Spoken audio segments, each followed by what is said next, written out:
আল্লাহ এক মুখে চার কথা বলেন, নাউজুবিল্লাহ। আবুল সরকার আল্লাহর নামে যে চারটি কথা বলেছে, চারটা বিষয়ই মিথ্যা কথা, ডাহা মিথ্যা। আল্লাহর নামে সে যে কোটেশনগুলা, ভুল আরবি বাক্যগুলা বলেছে, এর কোনোটাই আল্লাহ সুবহানাহু ওয়া তাআলা বলেন নাই। আল্লাহ বলবেন তো দূরের কথা, এই কথা আল্লাহর নবীও বলেন নাই। প্রথমে সে বলেছে কি, যে আউয়ালু মা খালাকাল্লাহু ইশক, নাউজুবিল্লাহি মিন যালিক। আল্লাহ এই ধরনের কথা বলবেন তো দূরের কথা, আল্লাহর নবী বলেন না। এটা একটা বানোয়াট কথা, মওদু কথা, মিথ্যা কথা। আল্লাহ বললে তো আল্লাহ কোরআনে থাকবে, আল্লাহর কোরআনে এই ধরনের কোনো কথা নাই। সে যে চারটা কথা বলেছে এর কোনোটাই কোরআনে নাই, অথবা হাদিসে কুদসিতেও নাই। সে ২ নম্বর বলেছে আউয়ালু মা খালাকাল্লাহু মিন নূরি, প্রথম সৃষ্টি আমার নূর। এটাও একটা মওদু কথা, একটা বানোয়াট কথা। কেউ বলেছে এটা দঈফ কথা, কিন্তু সহিহ বর্ণনায় কোরআনে তো নয়, আল্লাহর কথা তো নয়, আল্লাহর নবীর কথাও না। সন্দেহাত্মক এটা প্রমাণিত হয় না যে রাসূলুল্লাহ সাল্লাল্লাহু আলাইহি ওয়াসাল্লাম এই ধরনের কোনো কথা বলেছেন। এরপর সে বলেছে আউয়ালু মা খালাকাল্লাহু মির রূহি, এটাও একটা মওদু কথা, বানোয়াট কথা। এই কথা আল্লাহ বলেন না, আল্লাহর নবীও বলেন নাই। এরপর বলেছে ৪ নম্বরে আউয়ালু মা খালাকাল্লাহু আরশ। এক্স্যাক্টলি এই বাক্য হুবহু এই কথা কোনো হাদিসে নাই। বিভিন্ন বর্ণনায় প্রমাণিত হয় যে আরশ প্রথম সৃষ্টি হওয়ার বর্ণনা আছে, কিন্তু সে যে ভাষায় বলেছে আউয়ালু মা খালাকাল্লাহু আরশা, এই কথা কোনো হাদিসে নাই। এটা কোনো হাদিসের ভাষা না, হাদিসের বাক্যও না। তাহলে সে যে চারটা অভিযোগ আল্লাহ সুবহানাহু ওয়া তাআলার নামে করেছে, চারটাই মিথ্যা। আল্লাহ এক মুখে চার কথা বলবেন তো দূরের কথা, প্রথম সৃষ্টি সম্পর্কে আল্লাহ এক কথাও বলেন নাই, একটা কথাও বলেন নাই। কারণ এটা ইসলাম ইমানের মৌলিক কোনো বিষয় না। এটা সৃষ্টি জগতের ইতিহাস সংক্রান্ত, জগৎ সৃষ্টির ইতিহাস সংক্রান্ত বিষয়। তো ইতিহাসের বিষয়, এটা তো ইসলামের মৌলিক কোনো বিষয় না। কেউ যদি বিশ্বাস করে প্রথম সৃষ্টি আরশ, কেউ যদি বিশ্বাস করে প্রথম সৃষ্টি কলম, কারো ইমানই নষ্ট হবে না।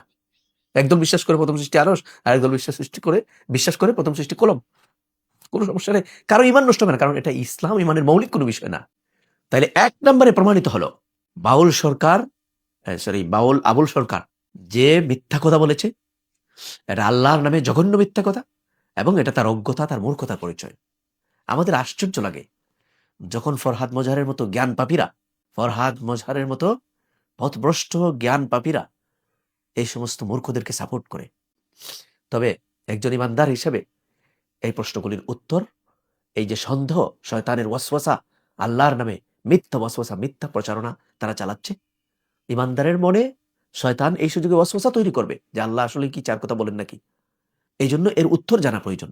তাই ১ নম্বর উত্তর ক্লিয়ার, যে আল্লাহ সৃষ্টি জগৎ বা জগতের প্রথম সৃষ্টি কোনটি, এটি নিয়ে কোনো কথা কোরআনে বলেন নাই, কোনো হাদিসে কুদসিতেও নাই। হাদিসে কুদসিতে থাকলে বলতাম যে আল্লাহ বলছেন, হাদিসে কুদসিতেও নাই, 100% শিওর। ২ নম্বর কথা হলো, ২ নম্বর উত্তর হলো, সে যে চারটি কথা বলছে বাউল, এর একটি আল্লাহর নবীও বলেন নাই, আল্লাহ বলবেন তো দূরের কথা। ৩ নম্বর কথা হলো, আরশ প্রথম সৃষ্টি হওয়ার ব্যাপারে বিভিন্ন বর্ণনার ভিত্তিতে আলেমদের বা স্কলারদের মত আছে। স্কলারদের মত ভুলও হইতে পারে, সঠিক হইতে পারে। স্কলারদের একাধিক মত আছে, আর এই একাধিক মতের ব্যাখ্যাও আছে।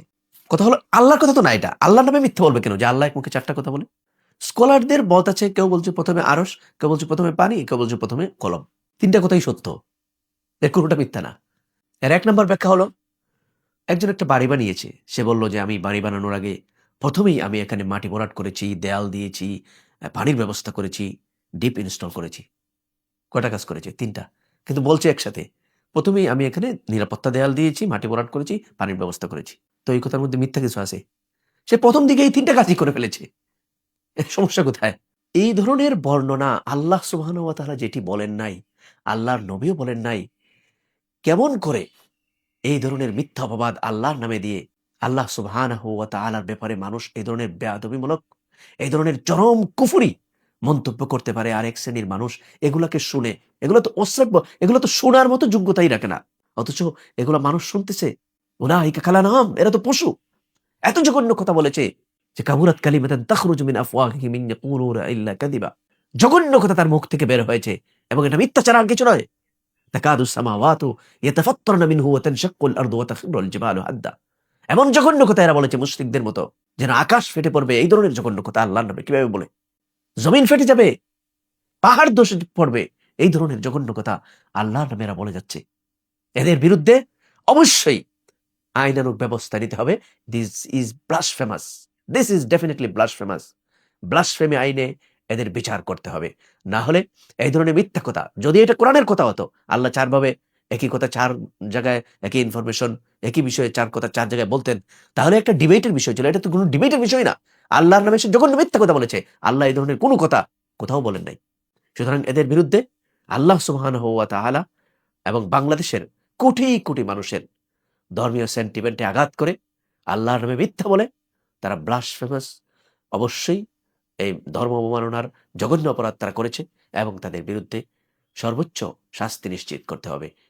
আর না হলে আল্লাহর নামে, ইসলামের নামে এই ধরনের মিথ্যা প্রচার করে মুসলমানদেরকে বিভ্রান্ত এরা করে যাবে, এদের বিরুদ্ধে যদি আইনানুগ ব্যবস্থা নেওয়া না হয়।